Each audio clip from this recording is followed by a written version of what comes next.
अरे गोरिया चाहन के अजोरिया नियन गोर बारू हो। देखी हमारी बाबा हवन अपन बाबा बाबा गोड़ा तनी खुश रह बच्चा। का हाल बा? ठीक बनू? हाँ तू अपने कह। ठीक है बा। तार नाती के चैनल ह अपन भोटाली मैन कॉमेडी आशीर्वाद दे दो सबले कह दो कि सब्सक्राइब कर लो बढ़ाओ। हाँ तब का आगे बढ़ाइए। हाँ आगा मुझे बढ़ाइए।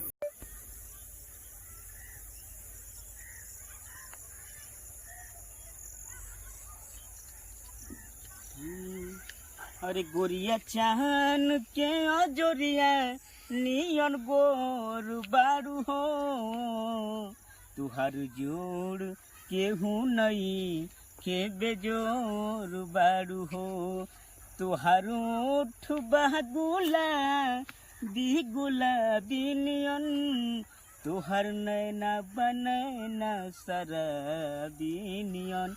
हेलो नमस्कार प्रणाम। हम बनी आप सबको भाई एक्टर कॉमेडियन भोटाली मैन। आज अपना गाँव में आगुल बनी, बहुत दिन के बाद आइल बनी। और ये बता दी कि धान के देखते बनी सीजन एकदम धान फूट गई बिया।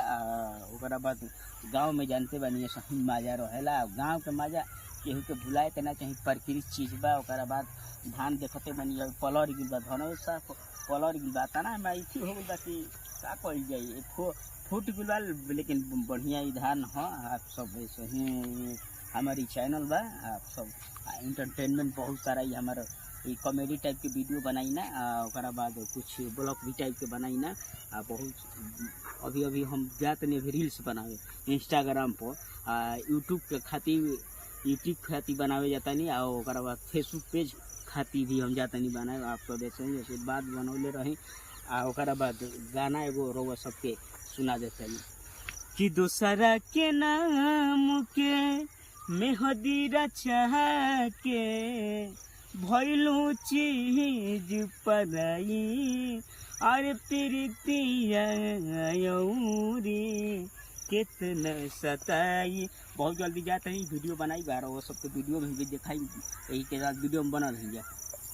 देखी हमारी बाबा हवन अपन बाबा गोड़ा तनी खुश रह बच्चा। का हाल बा? ठीक बनू? हाँ तू अपने कह।